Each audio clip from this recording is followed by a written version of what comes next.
ಈ ನನ್ನ ನಿರ್ಧಾರ ನಿಮಗೆ ಸರಿ ಇಲ್ಲ ಅಂತ ಅನ್ನಿಸ್ಬಹುದು, ಹುಚ್ಚು ನಿರ್ಧಾರ ಅಂತ ಅನ್ನಿಸ್ಬಹುದು. ಆದರೆ ಇದೇ ನನ್ನ ನಿರ್ಧಾರ.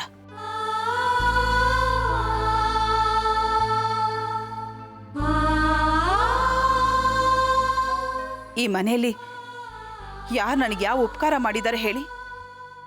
ನೀವು ಅಷ್ಟೇ. ಅತ್ತೆ ರಾಗಿಣಿ ಮಾತು ಕೇಳ್ಕೊಂಡು ನನ್ನನ್ನು ದೂರ ಮಾಡಕ್ಕೆ ಹೊಟ್ಟಿದ್ರಿ. ನನಗೆ ಹುಚ್ಚಿ ಪಟ್ಟ ಕಟ್ಟಕ್ಕೆ ನೋಡಿದ್ರಿ.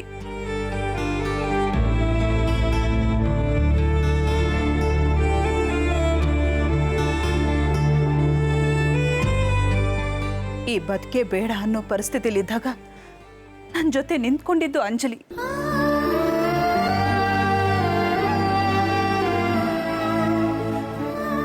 ನನ್ನಲ್ಲಿ ಹೊಸ ಆಸೆಗಳು ಭರವಸೆಗಳನ್ನ ಹುಟ್ಟಾಕಿದ್ದು ಅಂಜಲಿ. ನಿಮಗೆ ಗೊತ್ತಿಲ್ಲ ರೀ, ಆ ಮಗು ನನಗೋಸ್ಕರ ಏನೆಲ್ಲ ಮಾಡಿದೆ ಅಂತ.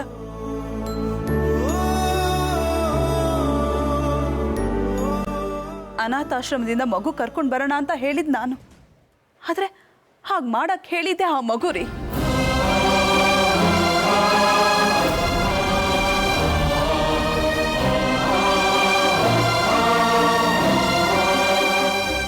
ಈ ಮಗು ನಮ್ಮ ಮನೆಗೆ ಕರ್ಕೊಂಡು ಬಂದಾಗ ಸ್ವಲ್ಪನೂ ಕರುಣೆ ಇಲ್ಲದೆ ಮಗು ನಮ್ಮ ಮನೆಯಿಂದ ಓಡ್ಸಕ್ ನೋಡಿದ್ರು. ಅವನು ಎಲ್ಲೋ ಕರ್ಕೊಂಡು ಹೋಗಿ ಬಿಟ್ಟು ಬಂದ್ರು. ನಾನು ಮನೆಯಲ್ಲಿ ಇಲ್ದಾಗ ಇವ್ನ ಜೀವ ತೆಗಿಯಕ್ ನೋಡಿದ್ರು. ಈ ಎಲ್ಲ ಅನಾಹುತಗಳಿಂದ ಮಗುನ ಕಾಪಾಡಿ ಅವನ ಜೀವ ಉಳಿಸಿದ್ದು ಅಂಜಲಿ ರೀ.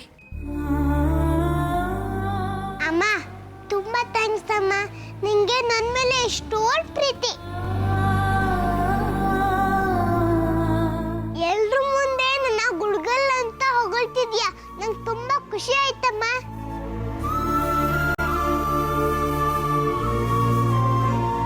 ಅತ್ಗೆ, ಎಲ್ರ ಮುಂದೆ ನಮ್ಮನ್ನ ದೂಷಿಸಿದ್ದು ಸಾಕು.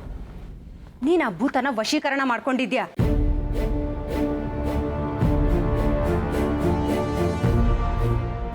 ಯಾರು ಅದನ್ನ ಸಾಕೊಂಡಿರ್ತಾರೋ ಅವ್ರಿಗೆ ಎಲ್ಲ ಭೂತ ದೆವ್ವಗಳು ನಿಯತ್ತಾಗೆ ಇರತ್ವೆ. ಆದ್ರೆ ಉಳಿದವ್ರಿಗೆ ಚಿತ್ರಹಿಂಸೆ ಕೊಡತ್ವೆ. ಅದು ಎಲ್ರಿಗೂ ಗೊತ್ತಿರೋದೆ.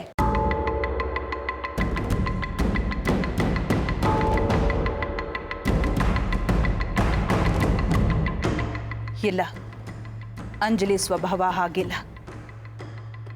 ಅವಳು ಯಾರಿಗೂ ಕೆಟ್ಟದನ್ನ ಬಯಸೋದಿಲ್ಲ.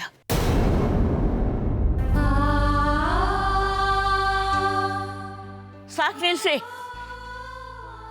ನೀವೆಲ್ಲ ಏನು ಮಾತಾಡ್ತಾ ಇದ್ದೀರೋ ನನಗೆ ಗೊತ್ತಾಗ್ತಾ ಇಲ್ಲ. ಯಶೋಧ ಅವಳಿಷ್ಟ ಬಂದ ಹಾಗಿರಲಿ.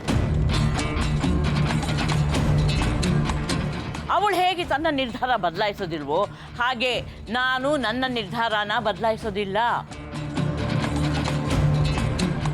ಯಾರು ಈ ಮನೆಯಿಂದ ಹೋಗ್ತಾರೋ ಇಲ್ವೋ ಗೊತ್ತಿಲ್ಲ, ಆದರೆ ರಾಗಿಣಿ ಮಾತ್ರ ನಾಳೆ ಬೆಳಗ್ಗೆ ಮನೆ ಬಿಟ್ಟು ಹೋಗಬೇಕು.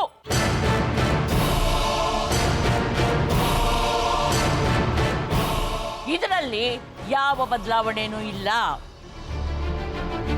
ನಿತ್ಯ, ನನ್ನ ರೂಮಿಗೆ ಕರ್ಕೊಂಡು ಹೋಗು. ಅಜ್ಜಿ, ನಾನೇನಿಗಲ್ಲ, ನಾನು ಬರ್ತೀನಿ.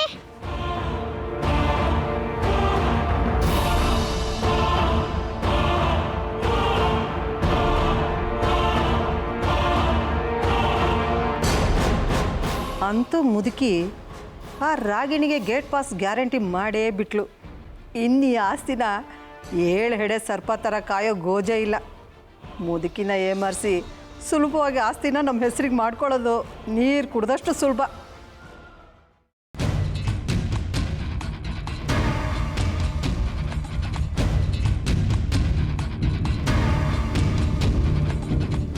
ನಿಂತ್ಕೊಳ್ಳ ಇಲ್ಲಿ. ಅಮ್ಮ, ನಾವೆಲ್ಗೆ ಹೋಗ್ತಾ ಇದೀವಿ? ಸುಡ್ಗಾಡಿಗೆ ಹೋಗ್ತಿದ್ದೀವಿ. ನಿನ್ಗೆ ಯಾಕೋ ಅದೆಲ್ಲ? ನಾನು ಎಲ್ಲಿಗೆ ಕರ್ಕೊಂಡು ಹೋಗ್ತೀನೋ ಅಲ್ಲಿಗೆ ನನ್ನ ಜೊತೆ ಬಾ ಅಷ್ಟೇ. ರಾಗಿಣಿ, ಅವನು ಯಾಕೆ ಅಂತ್ಯ?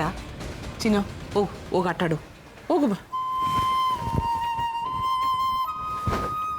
ರಾಗಿಣಿ, ನಿಜವಾಗ್ಲೂ ಮನೆ ಬಿಟ್ಟು ಹೋಗ್ತಿದ್ದೀನಿ. ಇನ್ನೇನು ಕಣಿ ಕೇಳ್ತಿದ್ದೀನಮ್ಮ? ಆ ಮುದುಕಿ ಎಲ್ಲರ ಮುಂದೆ ಅವಮಾನ ಮಾಡಿ ನನ್ನನ್ನು ಮನೆ ಬಿಟ್ಟು ಹೋಗು ಅಂದಮೇಲೂ ನಾನು ಇಲ್ಲಿದ್ರೆ ನನಗೇನು ಬೆಲೆ ಇರುತ್ತೆ ಹೇಳು? ಈ ದರಿದ್ರ ಮನೆಯಲ್ಲಿ ನಾನಂತೂ ಖಂಡಿತ ಇರಲ್ಲ. ಅಲ್ವೇ ರಾಗಿಣಿ, ಆ ಮುದುಕಿ ಏನೋ ಹೇಳಿದ್ಲು ಅಂತ ಅಷ್ಟಕ್ಕೆ ನೀನು ಮನೆ ಬಿಟ್ಟು ಹೋಗೋದಾ? ಮತ್ತಿನ್ನೇನು ಮಾಡಲಿ? ಇನ್ನೂ ಮಂಗಳಾರತಿ ಮಾಡಿಸ್ಕೊಂಡು ಕುತ್ತಿಗೆ ಹಿಡಿದು ತಳ್ಳೋ ತನಕ ಬಂಡುಗಟ್ಟಿ ಇಲ್ಲೇ ಇರಲ್ಲ? ಅಲ್ವೇ, ನೀನು ಮನೆ ಬಿಟ್ಟು ಹೋಗ್ಬಿಟ್ರೆ ನನ್ನ ಗತಿ ಏನು ಅಂತ ಯೋಚನೆ ಮಾಡಿದೆ ನೀನು. ಭಾಮಿನಿ ಯಶೋದ ಇಬ್ರು ಸೇರ್ಕೊಂಡು ನನಗೊಂದು ಗತಿ ಕಾಣಿಸ್ಬಿಡ್ತಾರೆ ಅಷ್ಟೇ.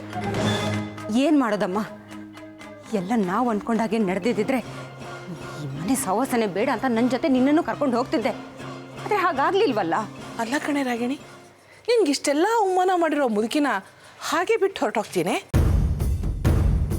ನನಗೆ ಬರ್ತಿರೋ ಸಿಟ್ಟಲ್ಲಿ ಆ ಮುದುಕಿನ ಒಂದೇ ಸರಿ ಮುಗಿಸ್ಬಿಡ್ಬೇಕು ಅಂತ ಅನ್ಸುತ್ತೆ. ಆದ್ರೆ ಏನು ಮಾಡಲಿ, ಆಸ್ತಿ ಇನ್ನೂ ನಮ್ಮ ಕೈಗೆ ಸಿಕ್ಕಿಲ್ವಲ್ಲ. ಅದೊಂದು ನಮ್ಮ ಕೈಗೆ ಸಿಕ್ಕಿದ್ದಿದ್ರೆ ಇಷ್ಟೊತ್ತಿಗೆ ಅವಳನ್ನು ಮೇಲೆ ಕಳಿಸ್ಬಿಡ್ತಿದ್ದೆ. ಒಟ್ಟಿನಲ್ಲಿ ನಾವು ಸೋತೋದ್ವಿ ಅಂತ ಒಪ್ಕೊಂಡು ಅವ್ರ ಮುಂದೆ ಮಂಡಿಗಾಲು ಊರು ಕೂತ್ಕೊಂಡಾಗಾಯ್ತು. ಈ ಚಂದಕ್ಕೆ ನೀನು ಚೆನ್ನೈಯಿಂದ ಯಾಕೆ ಬರಬೇಕಿತ್ತೆ?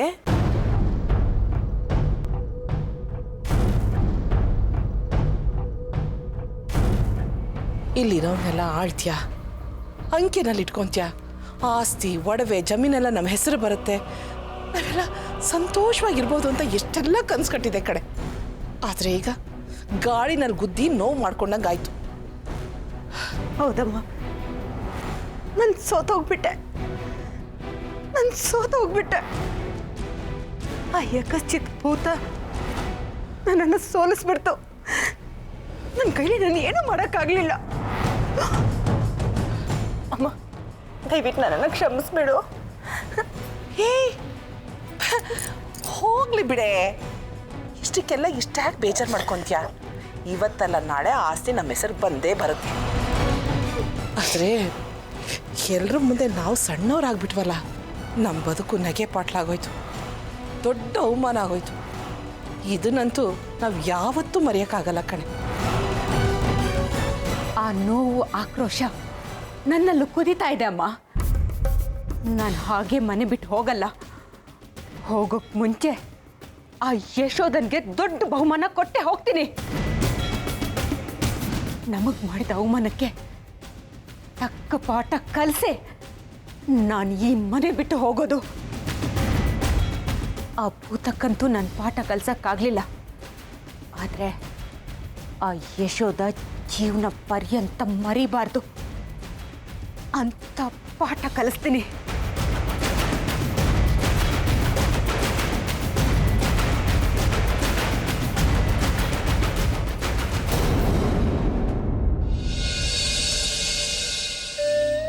ಯಶೋದ, ನನ್ನ ಮಾತು ಕೇಳು. ನೀನು ತಾಯಿ ಆಗ್ತಾ ಇದೆಯಾ? ನಿನಗೆ ಒಳ್ಳೆ ಅಟ್ಮಾಸ್ಫಿಯರ್ ಬೇಕು. ಈ ಉಸಿರು ಕಟ್ಟಿಸೋ ವಾತಾವರಣದಿಂದ ನಿನಗೆ ಬದಲಾವಣೆ ಬೇಕು. ಇಂಥ ಪರಿಸ್ಥಿತಿಲೂ ನೀನಿಲ್ಲಿರೋದು ಸರಿಯಲ್ಲ. ಸುಮ್ಮನೆ ನನ್ನ ಜೊತೆ ಹೊರಟ್ಬಿಡು. ನಾಳೆ ಬೆಳಗ್ಗೆ ಈ ಮನೆ ಬಿಟ್ಟು ಹೊರಟೋಗ್ತಾ ಇದ್ದೀವಿ, ಸರಿನಾ? ಇಲ್ಲ ರೀ, ನೀವೇನೇ ಹೇಳಿದ್ರು ಈ ಮನೆ ಬಿಟ್ಟು ಬರೋದಕ್ಕೆ ನನ್ನ ಮನಸ್ಸು ಒಪ್ತಾ ಇಲ್ಲ. ಮತ್ತೆ ಮತ್ತೆ ಹಠ ಮಾಡ್ತಿದ್ಯಲ್ಲ. ಯಾವುದೋ ಮನಸ್ಸು ಆಕಾರ ಏನು ಇಲ್ದಿರೋ ವಿಕಾರ ಶಕ್ತಿಗೋಸ್ಕರ ನಿನ್ನ ಜೀವನನೇ ನೀನು ಯಾಕೆ ಹಾಳು ಮಾಡ್ಕೋತಾ ಇದೆಯಾ? ಇಲ್ಲ ರೀ, ಆಕಾರ ಸಂಸ್ಕಾರ ಎಲ್ಲ ಇದೆ. ಮನುಷ್ಯರಿಗಿಂತ ಒಳ್ಳೆ ಮನಸ್ಸಿದೆ. ಆ ಮಗುನ ಯಾಕೆ ಬೈತಾ ಇದ್ದೀರಾ? ಇನ್ನೇನು ಹೇಳಲಿ? ನೀನು ಯಾಕೆ ನನ್ನ ಮನಸ್ಥಿತಿನ ಅರ್ಥ ಮಾಡ್ಕೋತಿಲ್ಲ? ನಾನು ಇನ್ನು ಒಳ್ಳೇದಕ್ಕೆ ಹೇಳ್ತಾ ಇದ್ದೀನಿ ಯಶೋದ. ನೀವು ಯಾಕೆ ನನ್ನ ಮನಸ್ಥಿತಿನ ಅರ್ಥ ಮಾಡ್ಕೋಬಾರ್ದು? ಮನೆ ಬಿಟ್ಟು ಹೋಗೋಣ ಅಂತ ಯಾಕೆ ಒತ್ತಾಯ ಮಾಡ್ತಾ ಇದ್ದೀರಾ? ನಾನು ನಿನ್ನ ಅರ್ಥ ಮಾಡ್ಕೊಂಡಿದ್ದೀನಿ. ಅರ್ಥ ಮಾಡ್ಕೊಂಡಿರೋದಕ್ಕೆ ನಾನು ನಿನ್ನ ಜೊತೆಲಿರೋದು. ಅಮ್ಮ ರಾಗಿಣಿ ಮಾತು ಕೇಳಿದ್ದಿದ್ರೆ ಇಷ್ಟೊತ್ತಿಗೆ ನಾನು ನಿನಗೆ ಡೈವರ್ಸ್ ಕೊಟ್ಬಿಡ್ತಾ ಇದ್ದೆ. ನಾನು ಹಾಗೆ ಮಾಡಲಿಲ್ಲ ಯಶೋದ.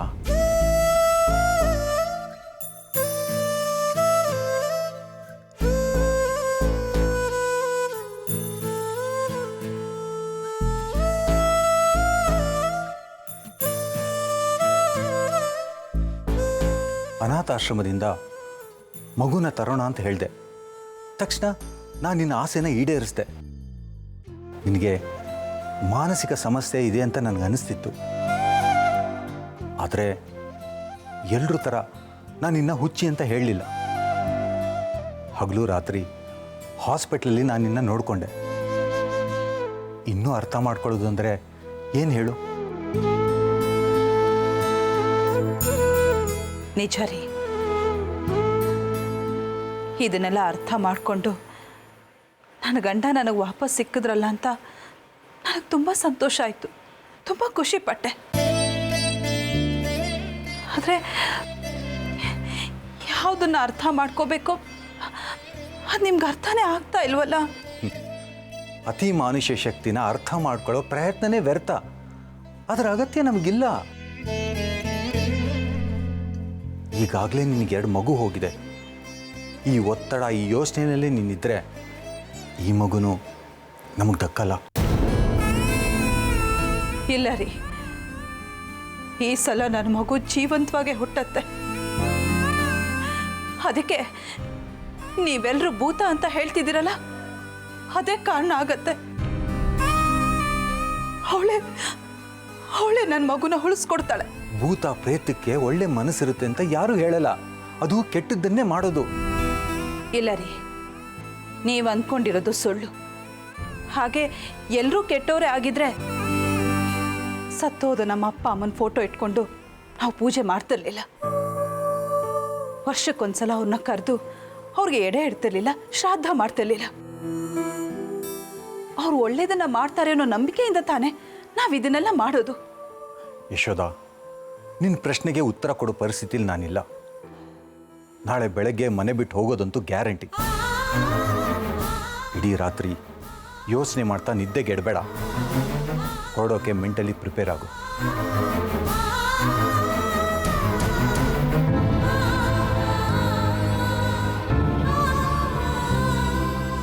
ಇಲ್ಲ ರೀ, ಯಾವುದೇ ಕಾರಣಕ್ಕೂ ಈ ಮನೇನ ಬಿಟ್ಟು, ಅಂಜಲಿನ ಬಿಟ್ಟು ನಾನು ಬರೋದಿಲ್ಲ. ಒಂದು ವೇಳೆ ಬರೋದೇ ಆದರೆ ಅಂಜಲಿನೂ ನನ್ನ ಜೊತೆ ಬರಬೇಕು. ಈ ನಿರ್ಧಾರನ ನಾನು ಬದಲಾಯಿಸೋದಕ್ಕೆ ಸಾಧ್ಯನೇ ಇಲ್ಲ.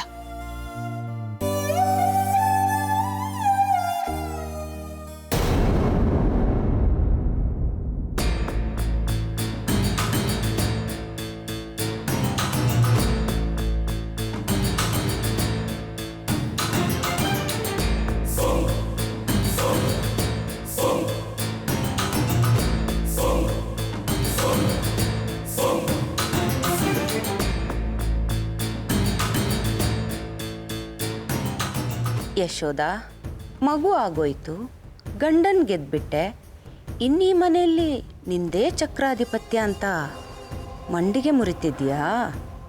ಇಲ್ಲ ಯಶೋದ, ಅದಕ್ಕೆ ನಾನು ಅವಕಾಶ ಮಾಡಿಕೊಡಲ್ಲ.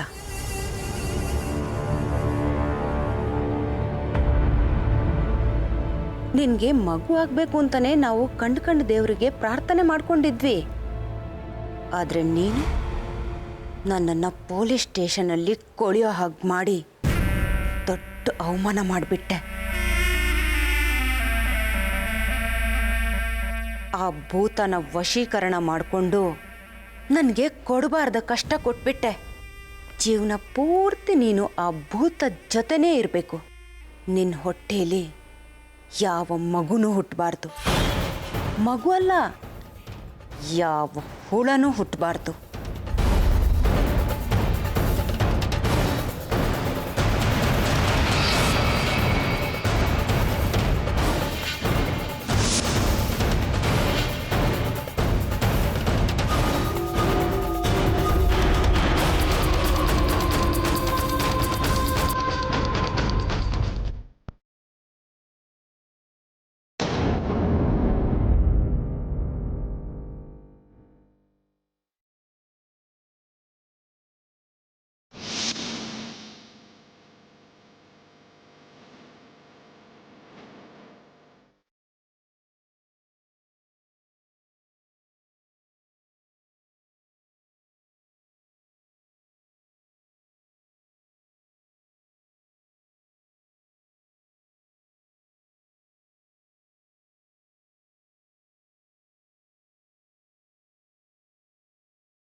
ಅಕ್ಕ ಪ್ರೆಗ್ನೆಂಟು, ತುಂಬ ವೀಕ್ ಆಗಿದ್ದಾರೆ. ಡಾಕ್ಟರ್ ದಿನ ಪ್ರೋಟೀನ್ ಕೊಡೋಕ್ಕೆ ಹೇಳಿದರು. ನಾನೊಂದು ಮರ್ತು ಹೋಗಿ ಮಲಗಿಬಿಟ್ಟೆ.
ಅತ್ತಿಗೆ ಇನ್ನು ನೀನು ಮಗು ಹೆರೋ ಕನಸು ಚೆಲ್ಲ ಪಿಲ್ಲಿಯಾಗಿ ಹೋಗುತ್ತೆ. ಯಾವ ದೇವರು ನಿನ್ನ ಮಗುನ ಉಳ್ಸಕ್ಕಾಗಲ್ಲ. ಮತ್ತಾವತ್ತೂ ನೀನು ತಾಯಿ ಅನಿಸ್ಕೊಳ್ಳೋಕ್ಕೆ ಸಾಧ್ಯನೇ ಇಲ್ಲ. ನೀನು ಬರೀ ಭೂತ ಮಾತೆಯಾಗೇ ಉಳ್ಕೋತೀಯ.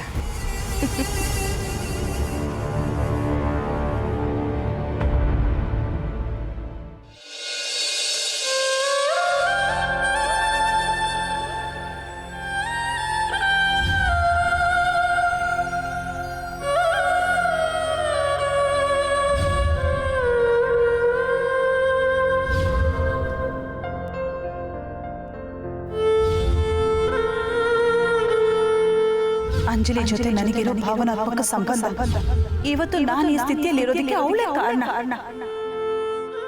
ಈ ನನ್ನ ನಿರ್ಧಾರ ನಿಮ್ಗೆ ಸರಿ ಇಲ್ಲ ಅಂತ ಅನ್ನಿಸಬಹುದು, ಹುಚ್ಚು ನಿರ್ಧಾರ ಅಂತ ಅನ್ನಿಸಬಹುದು. ಆದ್ರೆ ಇದೇ ನನ್ನ ನಿರ್ಧಾರ.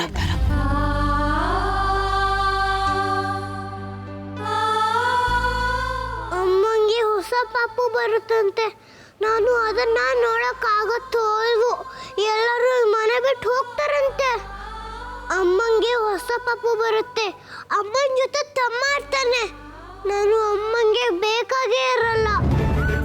ಅಮ್ಮಂಗೂ ನನ್ನ ಮೇಲೆ ಪ್ರೀತಿ ಇರಲ್ಲ. ಅಮ್ಮ ನಾನು ಬಿಟ್ಟು ಹೋಗೋದು ಗ್ಯಾರಂಟಿ.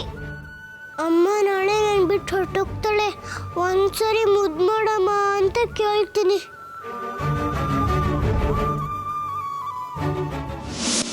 ರಾಗಿಣಿ, ಅದೇನು ಕಾರ್ಬಾರ್ ಮಾಡೋಕೆ ಹೋಗಿದ್ಯೆ? ನನಗೂ ಸ್ವಲ್ಪ ಹೇಳೆ. ಹೇಳೋ ಅವಶ್ಯಕತೆನೇ ಇಲ್ಲ.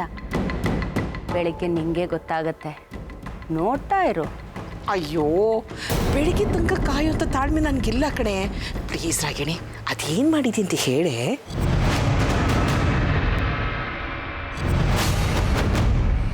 ಈಗಲೇ ಹೇಳಿಬಿಟ್ರೆ ಯಾವ ಸ್ವಾರಸ್ಯನೂ ಇರಲ್ಲ. ಬೆಳಿಗ್ಗೆ ನಿನಗೆ ಶಾಕ್, ಸರ್ಪ್ರೈಸ್ ಎಲ್ಲ ಆಗಬೇಕು. ಹಾಗೆ ಮಾಡಿದ್ದೀನಿ. ಈ ಮಂತ್ರವಾದ ಎತ್ತಿ ಏನೋ ಮಾಡಿದಾಳೆ ಅಂತಲ್ಲ. ಏನ್ ಮಾಡಿರ್ಬೋದು? ಹೇ ರಾಗಿಣಿ, ನೀನು ಹೇಳ್ತಿರೋದು ಕೇಳ್ತಿದ್ರೆ ನನಗೆ ಯಾಕೋ ಭಯ ಆಗ್ತಿದೆ ಕಣೆ. ಮತ್ತೇನಾದರೂ ಅಡಾವುಡಿ ಮಾಡೋಕ್ಕೆ ಹೋಗಿ ನಿನ್ನ ತಲೆಗೆ ತಂದ್ಕೊಂಡ್ಬಿಟ್ಟಿಯಾ? ಅದೇನು ಮಾಡಿದ್ಯಾ ಅಂತ ಹೇಳೆ.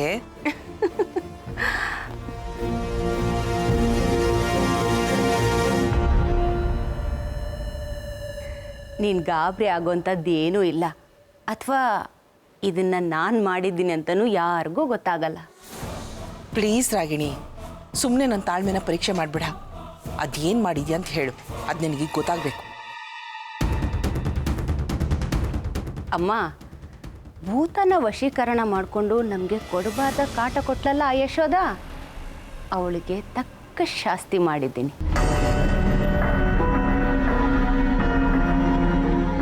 ಏನು ಮಾಡ್ಬಿಟ್ಟಿಯೇ? ಅವಳ ಗರ್ಭದಲ್ಲಿರೋ ಮಗು ಪ್ರಪಂಚನ ನೋಡಬಾರ್ದಮ್ಮ.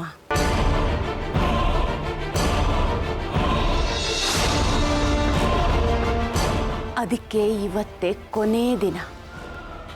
ನಾಳೆ ಬೆಳಗ್ಗೆ ಅದು ಜೀವ ಕಳ್ಕೊಂಡು ಜಾರು ಹೋಗುತ್ತೆ.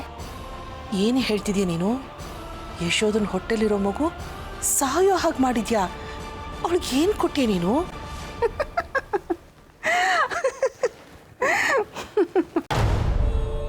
ಯಾವುದೋ ಒಂದು ಮದ್ದನ್ನು ಹಾಲಲ್ಲಿ ಬೆರೆಸಿದ್ದೀನಿ. ಇಷ್ಟೊತ್ತಿಗೆ ಆ ಹಾಲನ್ನು ಯಶೋದ ಕಟಕಟ ಅಂತ ಕುಡಿದಿರ್ತಾಳೆ. ಆ ಮಗು ಕತೆ ಗೋವಿಂದ.